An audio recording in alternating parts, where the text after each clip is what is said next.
That's not annoying at all, is it? But at least we know it's working now, which is the plus. Welcome back to episode 127. So in last week's video, you saw me do the blower motor alternative. That's using I think it was a 1991 Passat blower motor. Fits perfectly in the Porsche housing. Mine I've used quite a lot actually since, and it's working fantastically. Really pleased with that, super quiet, no problems so far. Lots of you have reached out asking questions about it. I hope I've answered all those correctly. If not, ping me on either Instagram or leave a comment and I can sort those out. This week, what I want to do is look at, try and hunt down a voltage drop. So while doing the blower motor, I noticed I was only getting 10.6 volts on the 15 track. 15 is the, when you turn the key one click. I think that should be 12.6 volts, which is what is the battery voltage. So I want to try and track that down this week. I've also got a special guest appearance towards the end of the video, hopefully. So make sure you stay tuned until then. And as I always say, click the like, subscribe and comment. They really help grow my channel. But now let's just get in there and see if I can get it. Right, starting right at the back of the car then on the battery. So the battery has 12.64 volts. So that's pretty decent. 12.64 here. So from the battery, this thick wire goes all the way under the car to the starter motor. I'm not going to climb under the car to check the voltage there.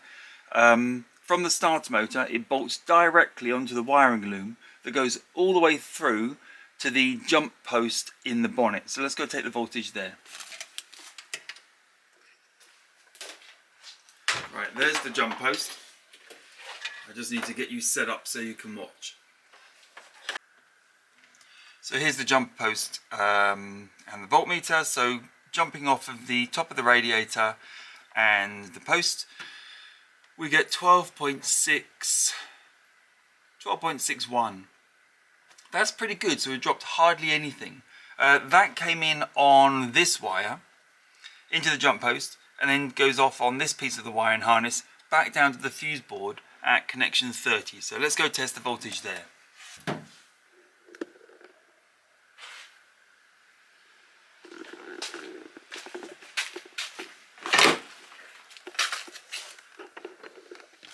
Using an earth from a long cable straight back onto the battery, so you have to trust me on this earthed well, into 30, that's 30 there. 12.62, 12.6162 is basically the same as on the jump post. I've had 12.62 on the jump post just before filming, so they're all connection 30. So there's no loss from the jump post into here. Now from here, it goes across to A1, which is right down this side of the, let's just rotate you slightly. You may not be able to see actually, but it's right tucked in, the very first connection here. There. Right, I'm on A1 now, so pretty much the same. So there's no loss between connection 30 and A1. From A1, it goes now off to the ignition. After the ignition, it comes straight back to A5, I believe. Let's check my diagram. No, it comes back to A4. So if I turn the ignition on,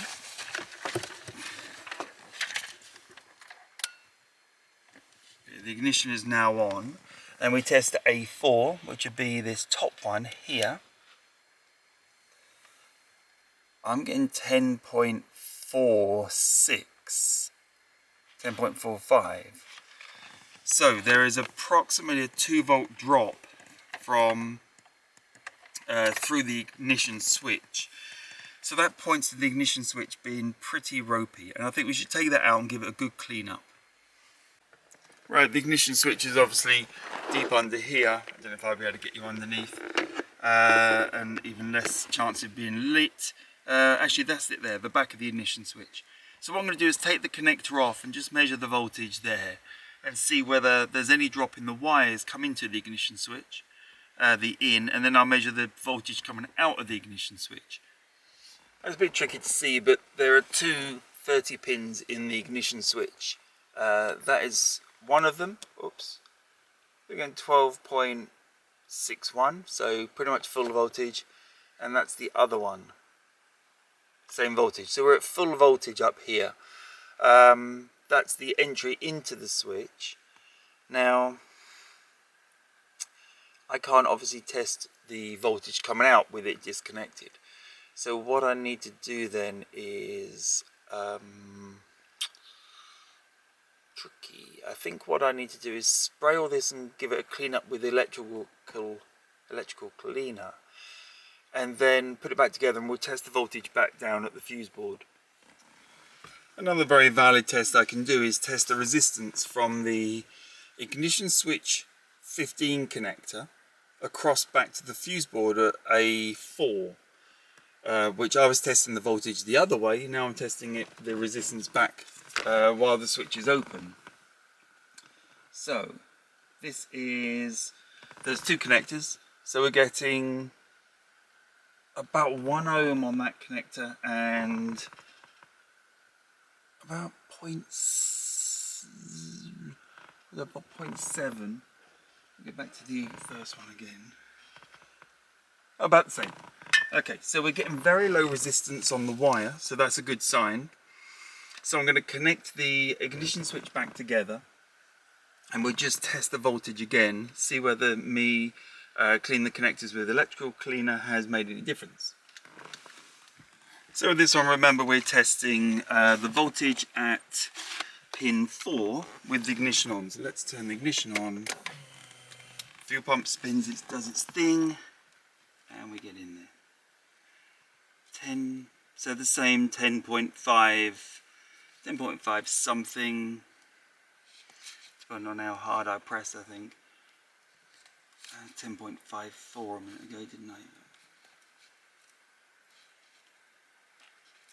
Okay, 10.4 something. So no difference at all, but we know that the wire is pretty decent, so it must be inside the ignition switch. Right, so knowing that the ignition switch is a bit dodgy, let's get the, get the wheel off, the cluster off, the instrument cluster probably comes out, and then I can get in there properly, switch over the ignition switch and see if that makes a big difference.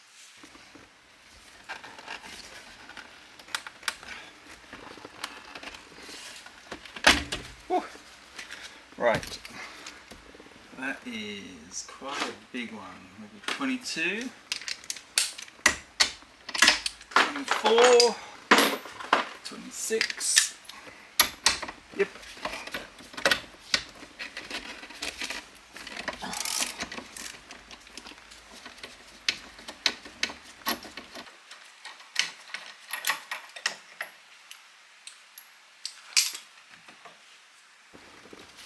Try and keep all the bits together, so the bolt can go inside there, and then I'll lock it in with the horn cover, I guess. The horn doesn't actually, well, I haven't actually got a horn, let alone the horn working, so that could be a job coming up pretty soon. Right, now I need to just get underneath there, remind myself what the bolts are. I think they're probably 10mm.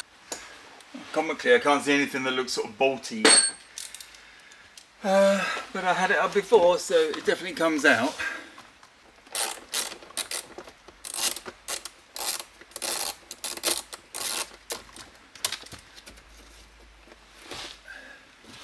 Okay, so there's one bolt up this side here. See the one on this side? It'd be really handy, wouldn't it? And I know it's quite deep up, but I can't see it at all. Which is odd. It's up there somewhere. Sure it is.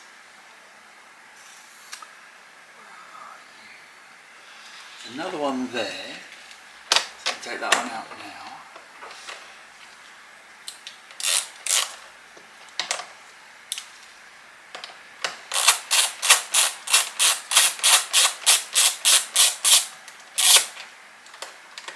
Wait, come out.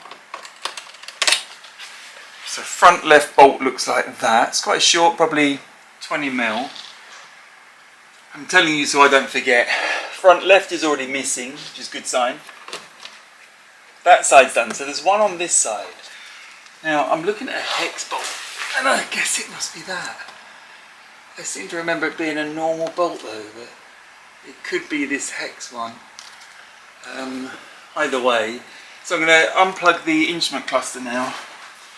It's got three plugs, which I'll try and show you while we're here. There's one there, one behind here, and then one in there. So I'm just going to pull them off gently. All of these switch gear can come off now. So that came off of there. Rear white, rear demist, front lights, fog lights, and another one that looks like a fog light. God knows what that is. And then we're getting down. After I undo that bolt there, the whole thing should just come away. It feels familiar that it's a long, really long. It's probably, what is that? 500 mil, 5 centimeter bolt. Right, let me get in position. The whole thing's coming off. Right, I'm still very conscious that I've got one of the connectors on the back that I need to undo before it rips everything apart. There's a few more bits of wire and stuff to undo here. I feel happier if I got the cluster harness undone. There we are. Right. So that's undone. So I know that I'm not going to snap anything there now. Shouldn't snap anything there.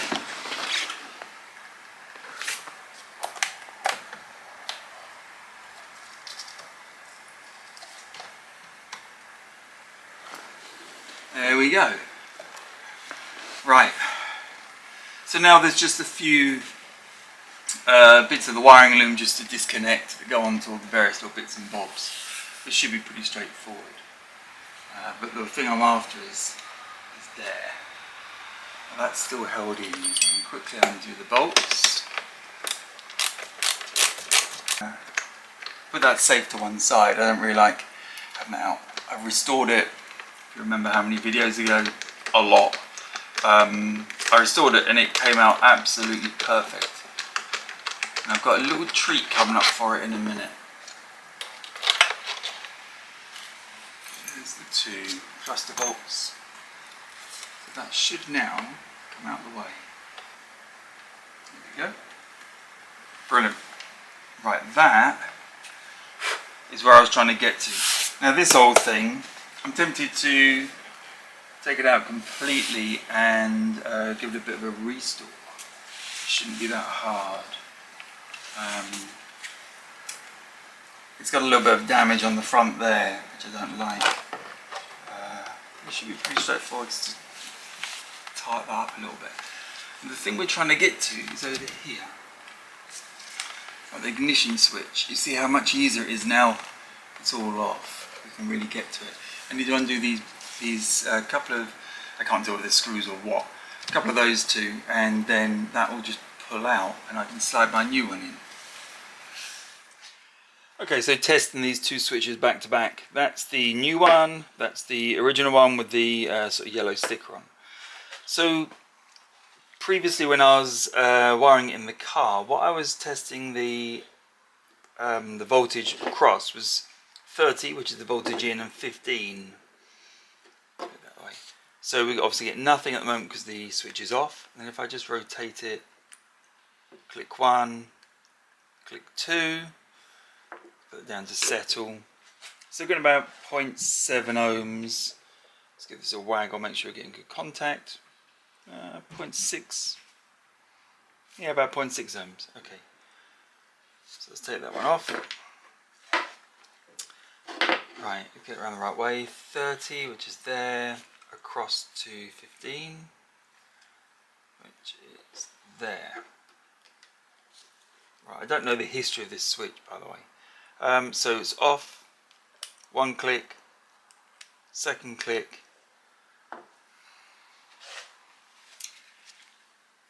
Let's do the same, make sure it's nice and clean. Exactly the same resistance. This is tighter, I can feel it on the click, so it goes click, click, it's quite nice. So I'm going to be putting the new one back in, but it isn't going to be our saviour for the resistance test.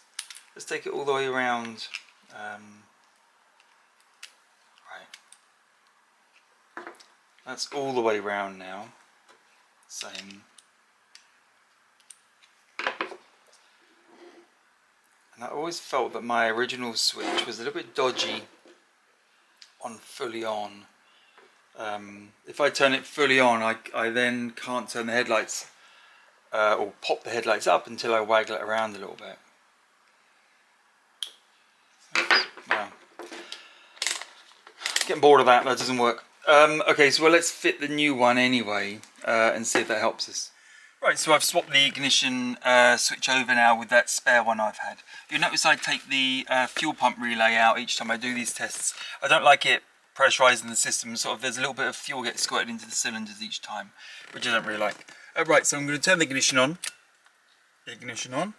And let's test A4, which is the correct one. 10.2. So I think it's probably actually even lower than before. Just checking I've got a good earth, good connections. Yeah, about 10.2. Okay, so the ignition switch has made no difference at all. I did test it a little bit earlier, it was 10.6, which is identical, I think, to what I had before. So whether I've got a bad connection here or whatever, I don't know, but it doesn't matter largely. What I don't have is 12 volts. So I think what I'm going to do then is I can jump the ignition switch and send the voltage from 30 back down pin 15. That's all the ignition switch is doing, and check whether we're getting 12 volts here then. If I am not getting 12 volts, I know that it's the return wire with a bad connection, which might just be at the back of the fuse board, fuse board here. If I do get 12 volts here, then I know the problem's within the switch. Take power from 30 across. As long as this fits in, that's 30. Be careful not to touch any earths now. These two top ones are 15. Yeah. So you can just see, I don't know if you can see that and you can hear.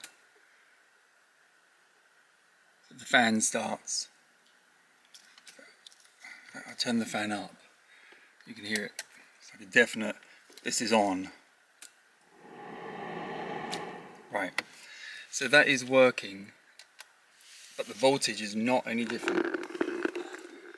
I'll give you a look. So I'll do the same connection again. Put it into 15 now, and we get 9 volts, which is even less, isn't it?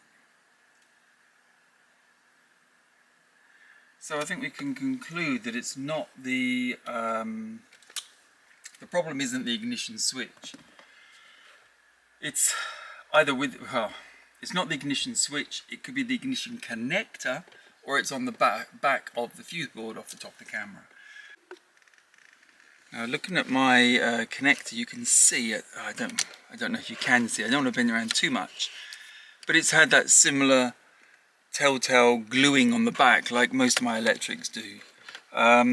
So the problem, it could be in here, but what I expect is basically similar to the 14 pin. These are wires with these female connectors soldered on the end. There's not a great deal that you can do wrong there.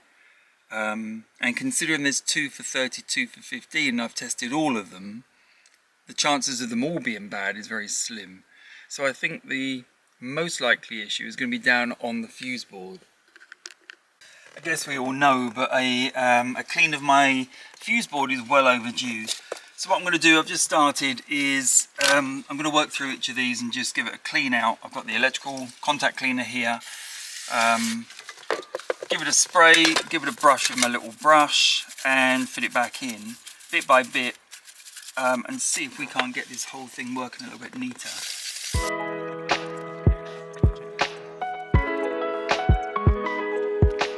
Right then, so I've measured the voltage coming out of the back of the ignition switch to ground, and that's about 10 volts. But that doesn't really help me. What I need to do is see how much resistance is in that ignition switch. I can do that by measuring the voltage drop across it. So this is, it's in connection A1 to ground, gives me, if I can find the ground from here, sort of doing a bit blind, 12 volts, 12.2 volts.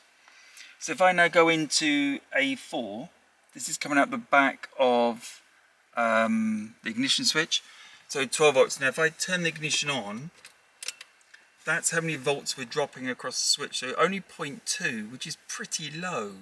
So that means the problem isn't in the switch, the problem is from A4 back down to ground, where however that grounds, I don't think the circuit diagram shows us. I'll go and have a look in a second. But that's what I need to trace. I've gone round and round and round looking for this voltage. I'm not even sure. You know, when you go so far into something, you're not even sure what you're looking for anymore, if you're looking for something that's correct. I see 10.5 volts at pin A4 on the fuse board.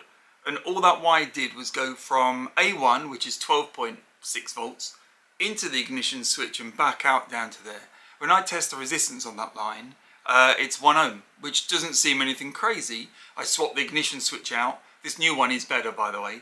It's much clickier, which is nice. I get the same 1 ohm. So I don't think there is a problem there. And the more I was thinking about it, I think all I'm doing is showing or implementing a voltage divider, potential divider. You have to go look it up. I'm not going to try and explain it because I get everything wrong when I try and explain things. I think what it's basically telling me is that yes, there is some resistance across that track from A1 through the ignition and back, and yes, there is a bigger resistance from A4 down to ground. I lose 2 volts across the ignition and I'm losing 10 volts down to ground, so it's 5 times the resistance going down to ground, which makes sense. There's a ballast resistor, there's a coil, there's all sorts of things along that track. I don't know, really confusing.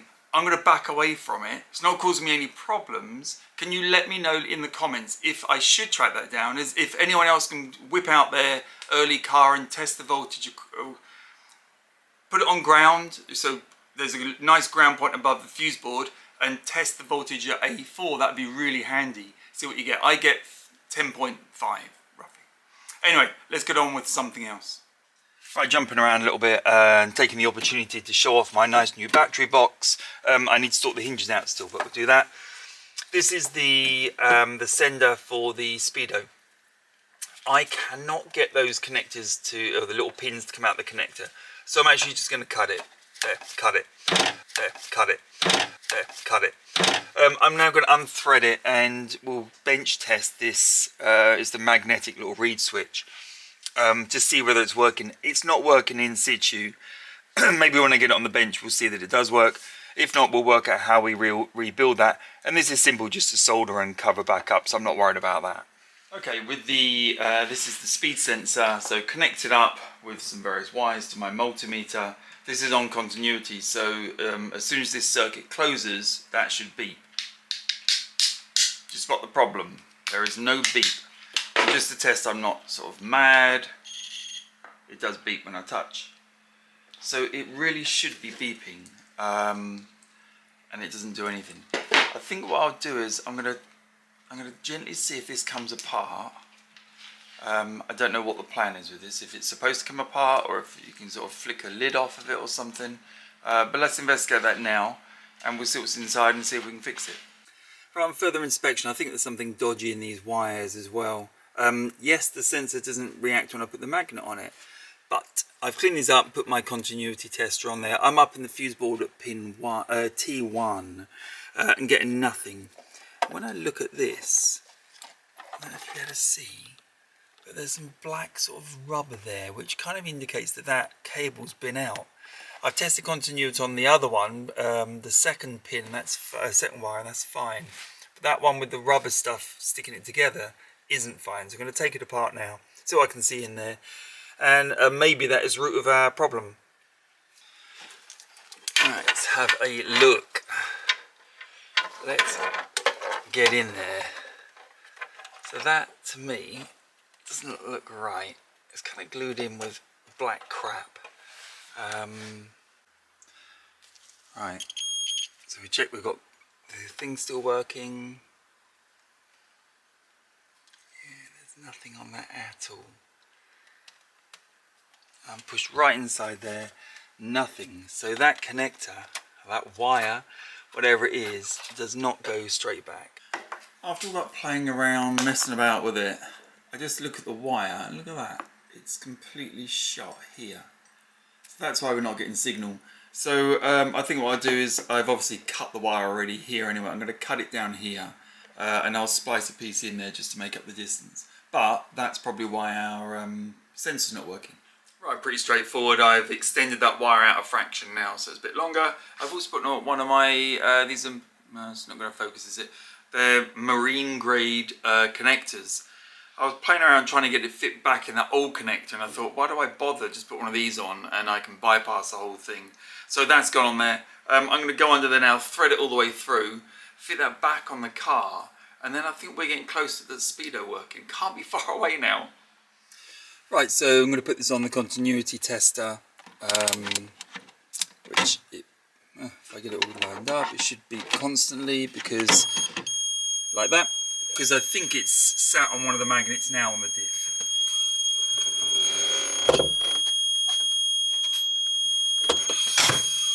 Let's plug the battery in as well, make it so we can actually drive somewhere.